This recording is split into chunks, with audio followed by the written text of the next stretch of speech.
Welcome to We Chat Divorce, hosted by Karen Chellew, Legal Liaison, and Catherine Shanahan, CDFA. Each episode, we sit down with divorce professionals and industry experts to provide insights and frank discussions about real people, real situations, and real divorce to help you achieve your best life post-divorce. This episode of We Chat Divorce is brought to you by My Divorce Solution, offering divorce financial planning so clients can secure the divorce settlement they deserve. Visit mydivorcesolution.com to request access. Hello, everyone, and welcome back to We Chat Divorce, where we break down the messy, emotional, and often confusing parts of divorce and help you make smart, informed decisions every step of the way. I'm Karen Chellew, Legal Liaison and co-founder of My Divorce Solution. And I'm Catherine Shanahan, Divorce Financial Specialist and CDFA, also co-founder of My Divorce Solution.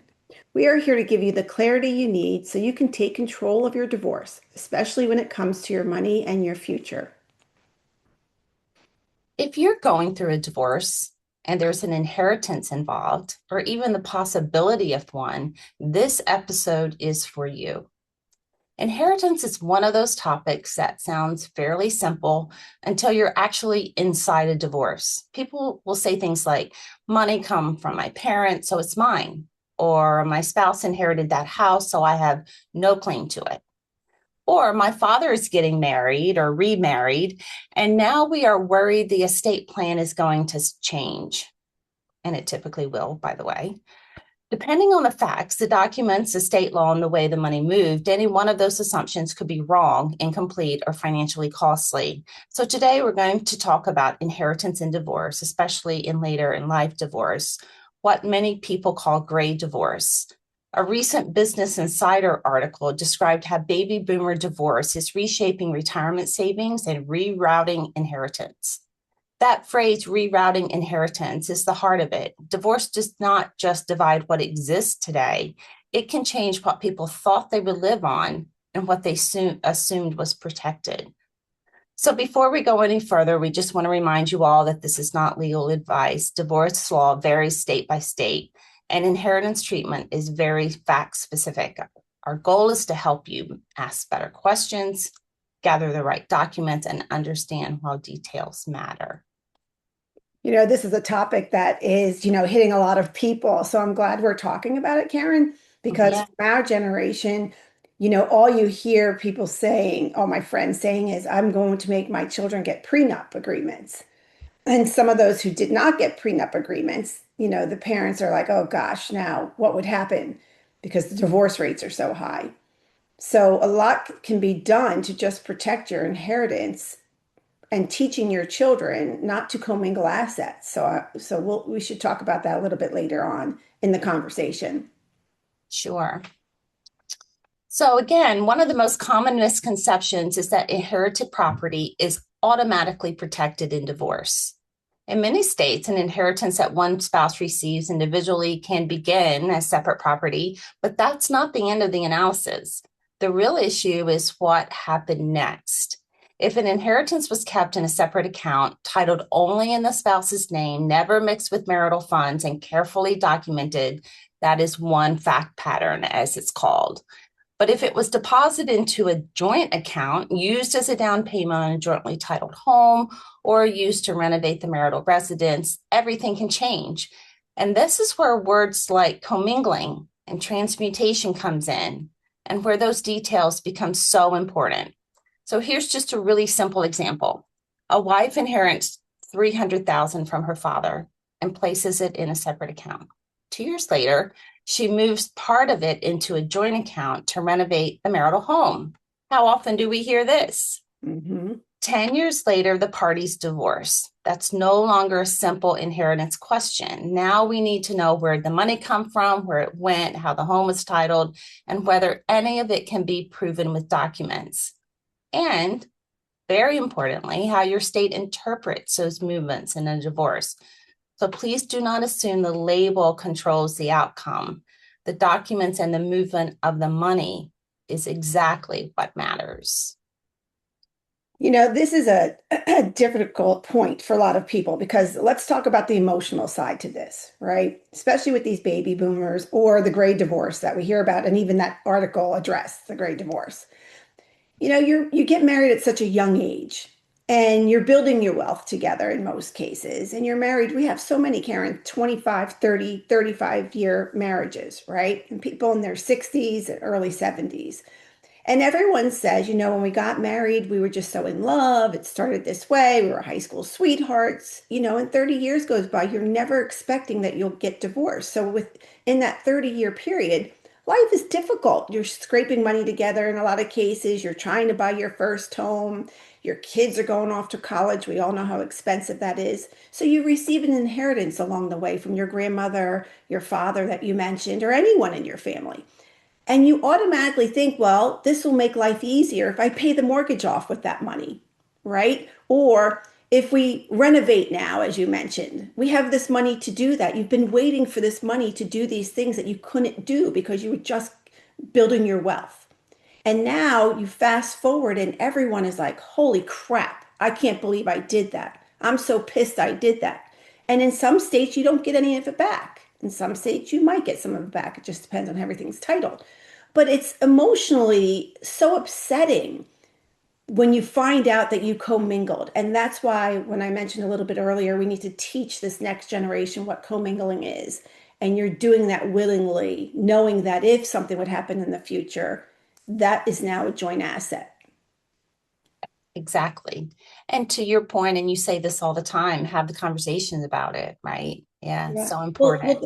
that Bell Burden book, The Strangers that we keep talking about, Mhm. the one part I marked was she took money from her trust to buy their real estate, I think two pieces of real estate. Well, she commingled it. Did she understand she was commingling it? Did And she even ask what other monies do we have that we could use first?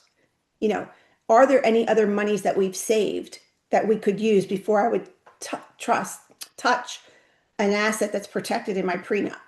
She didn't ask those questions and just did it because she thought she was helping the family. exactly. So let's talk about what documents matter. If inheritance is part of your divorce, it's, or you think it might be at some point, or even if you don't think it might be, you still need to know how documents impact these decisions. So gather your documents early, not after mediation and not after you hire a forensic, or not even after a settlement conference. Gather your documents early because inheritance claims fall apart when no one can prove them. And So that's important. daunting, right? You're saying, Karen, I'm coming to you and you say, okay, Catherine, go get your documents from 30 years ago or Mhm. 10 years ago. And I'm like, oh my God, well, how do I do that?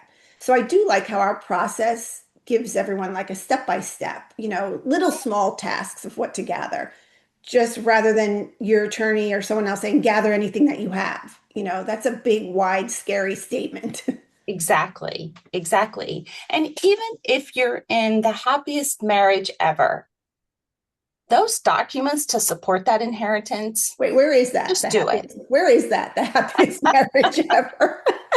I don't know. Please let us know. And if your marriage is happy, you're probably not listening to this podcast anyways. I'm sure every marriage is happy at a lot of moments. Yes, for sure. So, that Business Insider article made a really important point. In later life divorce, people may be searching for 20, 25-year-old paperwork. They may not have the will, the trust, or the original account statements. And that's the will that transacted the inheritance, not your own will. They may not even remember exactly how the money moved. So that's where, again, things fall apart. So even if you're not even in a position of considering divorce or separation, these documents are important. They fall into three groups. First, the source, the will or the trust of the person you inherited the money from, probate or distribution records, the proof the inheritance was received. Second, the path, the account statements from the date of receipt forward, closing statements and deeds if real estate was involved, and business records if inherited money went into a company, an LLC, something like that. Third, the forward-looking documents, tax returns, beneficiary designations, life insurance policies, and any prenup or postnup agreement that would have addressed an inheritance. The principle is simple. If you're asking for an asset to be treated in a certain way, you need to support the request with documentation. Spreadsheets are not source documents. Very important point there. And the same is true if you're challenging your spouse's claim. You cannot simply accept that something is off the table, and you simply cannot assume it became marital. Both parties need the documents. Yeah. I know we always say spreadsheets are not a source document. And, it's so true. And what we mean by that is it's a great place to know what assets could be involved in your marital estate, what assets could be considered separate property, and what assets could be considered inheritances, right? It's a great way to just throw stuff on a piece of paper while you're thinking about it. Or if your spouse has more of that information, it's great if they provide that to you. But it's not your be all, what is that saying? Be all, and what is that? End all, be all. Yeah, thank you. It's not your end all, be all source document, because every number needs to be verified. And not only just the numbers being verified, and that's the account number, the dollar value. It's also, what are some of the considerations with all of those numbers? Are they taxable? Are they non-taxable? Are there liens against those? Even when people see a brokerage account with $3 million in it, there could be collateral on that account, right? So a lot of options or calls or puts, there's a lot of things going on that people borrow against some of those assets. So there's a lot of details that are not on these spreadsheets that are really important for you to make a wise decision. Exactly. So in gray divorce, as we are going to bring up a lot in this discussion, inheritance can often overlap with retirement. And that's what makes these cases so financially sensitive. So when a couple divorces in their 30s or 40s, there's time to rebuild. In later life, that time is just not there. So the Business Insider article described how older divorcing couples are dividing retirement savings that were meant to support one household and now must support two. And that is a major shift. And often an inheritance was quietly part of that retirement plan. And maybe one spouse used inherited money to pay off the mortgage, as we said, assuming it would benefit them both. And maybe adult children expected the family home to pass to them. So that's where this all comes into place. And as Catherine says, this is where it all collides, and where things can become way more complex than anyone ever anticipated. Well, again, think about, I always talk about the emotional value to an asset. Now, I don't want you to make emotional decisions. I want you to make clear decisions based on data. But we do have to consider what the emotional feelings are. So imagine you're married to someone for 35, 40 years. A lot of these are the 40 years that we get. And all along, you know that your spouse comes from a wealthy family, and you do not. Your family is not that way. And all along, you know that one day you're going to inherit that money. So you spend differently during your marriage because you're counting on it, or you know that it's coming, right? Okay. People say you should never do that, but let's be real here. A lot of people do that, especially our 40-year marriages, right? So now you've taken care of your spouse's mother, for example. All these years, you're the one that's been taking care of her, even when she got older, and you're taking her to all her appointments. You're the one that goes visit her in the nursing home. You do it all. And now you get divorced and she passes away and you get not a penny of that. It's not your inheritance, it's your spouse's. So many people are hurt and angry over that because now they're splitting what retirement they had and they're starting over at 70 years old, at 65 years old. And now their spouse just inherited $1 million that they can live off of, or 300,000 or 5 million. The number doesn't really matter. It's all relative. But the emotional impact of that is really hard for a lot of people to digest. And it seems rational and fair. They're not being greedy. They're just saying, oh my God, I put all of this effort into my spouse's family. Because for 40 years, they're your family too at that point. Exactly.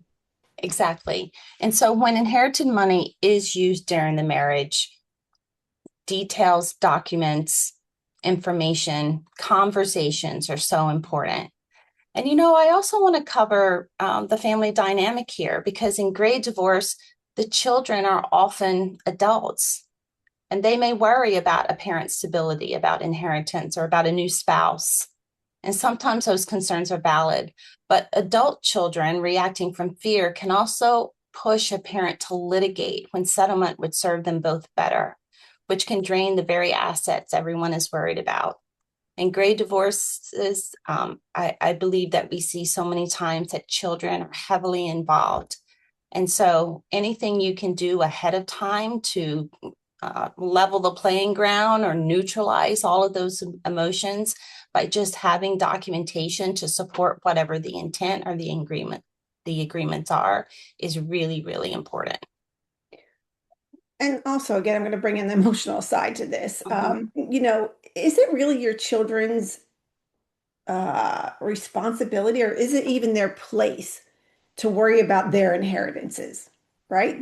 I didn't grow up thinking, oh, when my parents pass away, I'll have money. That's not my mindset, but I know it's the mindset of a lot, right? But Mm-hmm. when parties get divorced, you can't tell someone who to leave your money to. Right. Is Although it, how so many people do. So many people yeah, believe that's part of divorce negotiations. they do, and it's Yeah. not. And it's not. I've heard the comment before, well, you got divorced from my dad and now you have to give me the money, you know. And it's more like, okay, well, who's your dad remarrying? What's happened? It's not even it shouldn't even be a conversation. Like we should not be having this conversation with children, and we tell our clients that that's not your conversation to have. It's a feeling you can have, but it Mhm. should not play out in your divorce Right. or in your decision whether to stay or go. Exactly. Exactly. We could do a whole podcast on that, Karen. We could, absolutely. And we could do a whole podcast of signing too quickly, because this is often where we turn to in our discussions here on Divorce Explored. People feel enormous pressure to settle when divorcing. They're exhausted, worried about fees, and sometimes embarrassed that they do not fully understand the finances or that they made decisions that, frankly, are just embarrassing to them. And then they sign. But inheritance issues are exactly the kind that should not be rushed, because nothing in a settlement sits in isolation. If inherited money was used to buy the home, that affects house division. If the house division changes, that affects the equalization payments. If the equalization payment changes, that affects cash flow, which can affect support, which can affect taxes and retirement projections, and it goes on and on and on. One thread, such as an inheritance, can be the thread that pulls the whole picture. And the estate planning piece deserves its own attention. A lot of people don't realize that estate planning is really a huge component of divorce negotiations. Once a divorce is final, people feel done and they want to rest, but that's exactly when beneficiary designations, retirement accounts, life insurance, powers of attorney, et cetera, need to be reviewed. And many of those assets pass outside the will. So if those documents do not match the divorce agreement and the person's current intent, the result can be costly, especially when generational wealth is involved in being passed down. There are so many complex post-divorce documents that need to be edited, created, etc., and those deserve full and complete attention. So if you and your spouse intended to pass down generational wealth, that can still be part of the divorce equation. Yeah, good luck with that. I want to go back. Sometimes it happens, but not too often. And that's so true. And, even we've been in cases where we had we had one client and the spouse participated, and spouse's mom was about to pass away, and there was a house that both parties thought they would inherit. And, in the divorce conversation, he even brought up, listen, my attorney said that this would not be, and the mother was still alive. And she was, gosh, did she die before it was finalized? But anyway, he said, my attorney said that this would not be, and you would not get any of this. And he said, however, he looked right at me and said, Catherine, I want her to get half of that. She's taken care of my mom all this time, and she deserves half of that. I had to fight back my tears. But again, it's another reason I love our process, Karen, because we have a space where the emotions are heard, the feelings are heard. They do talk about this and what their plan was during their 35-year marriage. And he was willing to stick with it. And it was written in their agreement that when his mom passed away, she was getting half of that house. Yeah. And so that's part of the negotiation, the discussion when you come to the table with an intent to be agreeable, I guess you could say. But often in equitable distribution states, especially when there's a large inheritance, it can definitely affect the remaining marital property being divided. We often run into that where, it's clearly separate property, but then how do you normalize or equalize the remaining marital property so it's as fair and equitable as possible? And inheritances can be used for income available for support. There's something called passive income, and that is the income that an asset would generate. And that could be used for support calculations. So you really need to get these details, get these documents. And your goal is not to be combative at all. You're just trying to prevent mistakes, and you're trying to cover all grounds before you rush to sign an agreement. So the big takeaway today is this: inheritance and divorce is not just about whether money came from a parent or a relative. For us at NDS and what we want you to know, it's about documentation, title, use, tax consequences, long-term stability.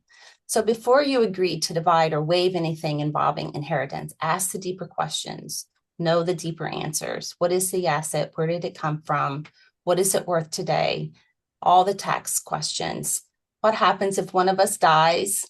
Because later in life, divorces, assumptions can be so expensive. And when inherited money is involved, the details are the case. Karen, you're just mentioning so many things that could spin off questions, and I'm trying to stay in the inheritance zone. Yeah. So if you feel the same way, don't be afraid to send us questions or follow-up questions, because this was a good conversation, but it leads into many other sectors of divorce. And just remember, by asking these questions, you are not creating a conflict. You are trying to prevent avoidable mistakes, as I said earlier. Do not rely on your memory alone, and do not assume equal means equitable after taxes. So get the big financial picture organized before signing anything. Thank you for joining us today on We Chat Divorce. If this episode gave you clarity or a new question to consider, please pass it along to someone who needs to hear it. Yeah, and if you found value in today's conversation, just take a moment to like it, subscribe, and leave a comment wherever you're listening. Every share helps us reach more people searching for honest, financial, grounded answers and conversation. To learn more about NDS, you can find us at mydivorcesolution.com and on most social media. And until next time, remember that financial clarity is your power. Make your decisions with confidence, with verified information, and with the right people in your corner. This conversation is for educational purposes only and is not legal, financial, or tax advice. Every state handles divorce and inheritance differently, and every fact matters. Please speak with your attorney, financial advisor, or other divorce professional before making decisions. But wherever you are in the process, remember this: clarity comes before agreement. Thanks for joining us on another episode of We Chat Divorce. We hope this episode was informative and supportive on your divorce journey. If you're looking for more support for navigating divorce with confidence and clarity, head over to mydivorcesolution.com for more podcast episodes, divorce events, and resources for your divorce. We'll see you back here for our next episode.